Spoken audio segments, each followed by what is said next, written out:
Love this podcast? Support it and sponsor today. Simply head to AuscastNetwork.com for details.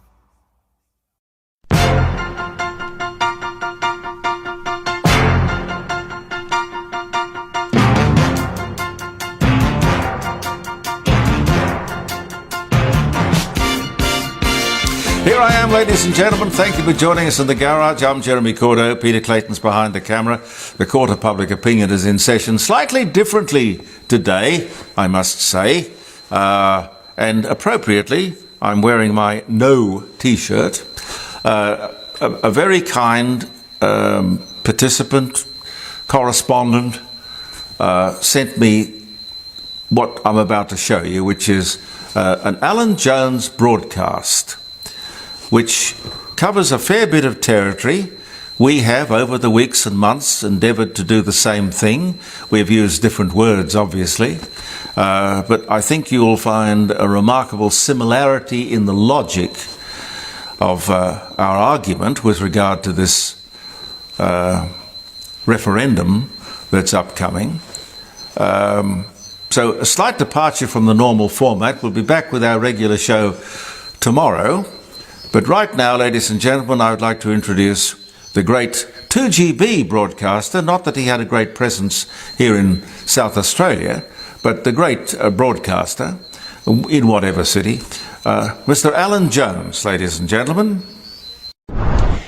Look, may I join with you seriously and emphatically saying that I am fed up to the back teeth with all this stuff about the voice and why we're almost second-class citizens if we dare to think about voting no. Quite simply, what makes me sick and tired of this is the rank ingratitude, not of Indigenous Australians, the ingratitude of Indigenous activists.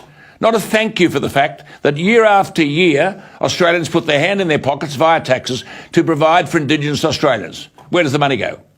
55% of Australia is under native title. The mining royalties go to Indigenous Australians. Where the hell does that money go? And the Yes campaign is now using John Farnham's You're the Voice. Well, the lyrics of the song say, try and understand it. I wish we could. I was with Indigenous Australians on Friday. They didn't understand it. Our country's got 3,352 registered Aboriginal corporations. What is this lie about that we need a voice? The Prime Minister already has an Indigenous Advisory Council. That is a voice to the Prime Minister himself. There are more than 30 land councils. There's a thing called the Council of Peaks, which represents 70 Aboriginal corporations. Pardon the language, but how many bloody voices do you want, you ungrateful, militant activists? We provide $40,000 million of hard-earned cash every year to close the gap. $40 billion. The Aboriginal population is officially 3.8%. There are 11 Aboriginal MPs in the Parliament, all with a voice, representing 4.8% of the Parliament. Voices and money everywhere. Look at the Harbour Bridge. An Aboriginal flag flies enjoying equivalence with the national flag. And no one seems to have the guts to say this is ridiculous. A symbol of a minority enjoying parity with a flag that represents all of Australia. If Indigenous Australians are part of Australia, they are represented by the national flag. Take the Aboriginal flag down, but oh no, the militant minority, the ungrateful minority say, the Australian flag, according to the Uluru Statement from the Heart, symbolises the injustices of colonisation. So what do? Roll over and cop it? Roll over and surrender? Oh, we're a tough lot, aren't we? Just watch our ABC. They now don't broadcast a story from Goulburn, but rather from Burbong. Yeah, change the place names to accommodate a handful of activists. Rank and file Aboriginals, to whom I speak, think this is ridiculous. We don't have stories from Melbourne. We cross to a reporter in Naarm. Remember, Lydia Thorpe doesn't want a voice. She doesn't even want a treaty. She wants sovereignty. Are we going to roll over and cop all this stuff or emphatically vote no? Recently, we were told that Indigenous Australians and First Nations people, whomever they are, we have no definitions, but they're from across the globe, they're going to be offered ticket discounts of up to $170 under new mob tix concessions. launched by the nation's elite ballet, musical, arts and cultural, sporting bodies and institutions, special mob discounts of up to 80% for Aboriginal and Torres Strait Islander, Maori, Pacific Islanders and other First Nations people. But there was no nation until we were colonised, but that's for another day. All this bribery in the run-up to a referendum. No proof of eligibility is required to access the tickets, and those who identify as a certain race or ethnic group will have their details kept confidential. Support for the referendum sinks, so out comes the money. So who's in this gig of discounts of up to 80%? Sydney Opera House, Australian Ballet, National Gallery of Australia. Hey, get in on here. Just say you're in. Hello, I'm Indigenous. I need the 80% discount. Sydney and Melbourne Symphony Orchestras, the Australian Tennis Open, music festivals. Mr Albanese boasted in the Parliament that, quote, every major business in Australia is supporting the Yes campaign. And he named them: Woolworths, Coles, Telstra, BHP, Rio Tinto, the Business Council of Australia, the AFL, the NRL, Rugby Australia, Netball Australia. We're in the middle of a cost of living crisis, and these big corporations purport to speak on behalf of their organisations at a time when the distrust of the corporate sector is at record levels, witness Qantas. All of this provides a powerful reason why we should vote no. And when the vote comes in and the referendum is defeated, the boards of those corporations should have the decency to do what the British Prime Minister David Cameron did when he lost the Brexit vote: resign. One writer, Professor David Barton, has had the guts to speak the truth. He argues that what passes as so-called Aboriginal culture is an invention of the last 50 years.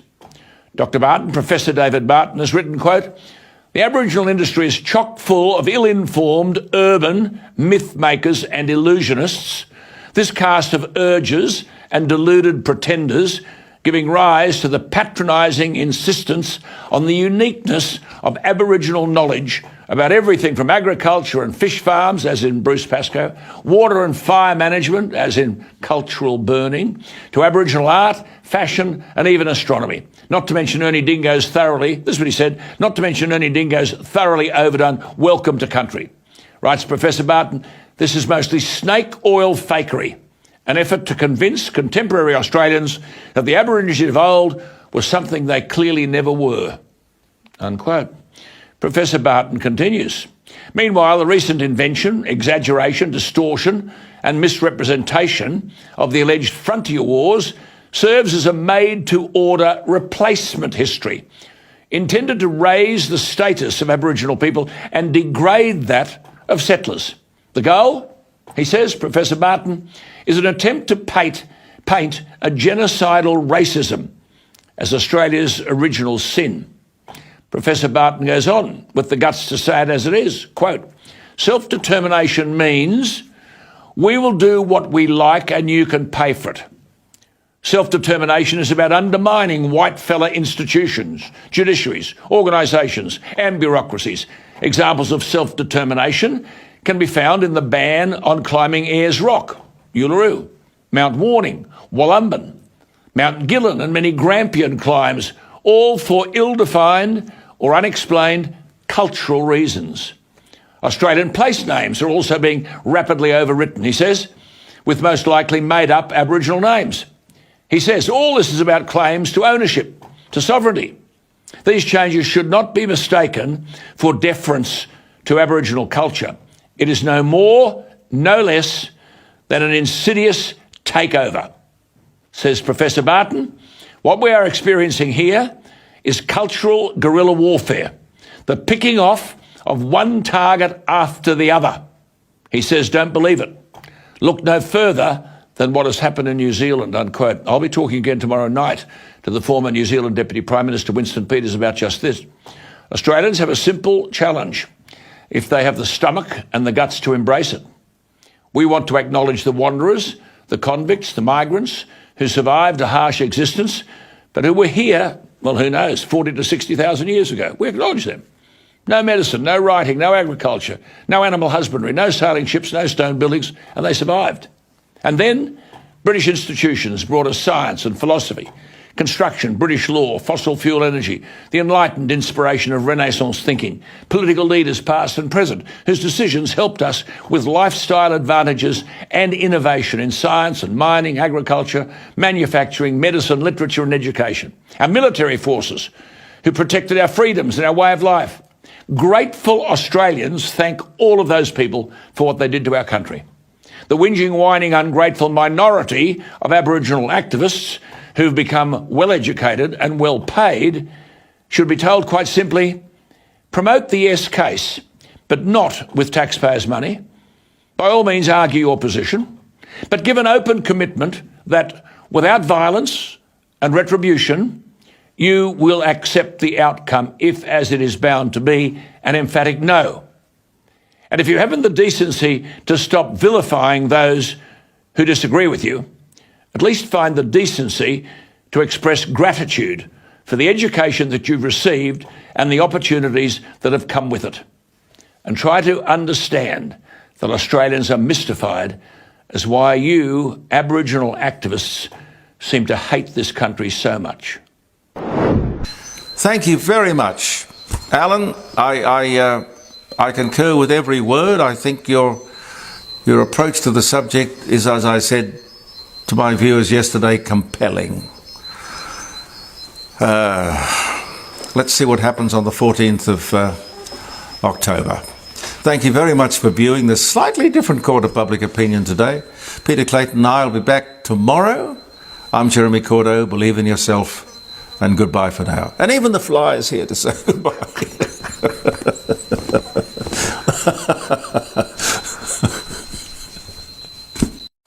Love this podcast?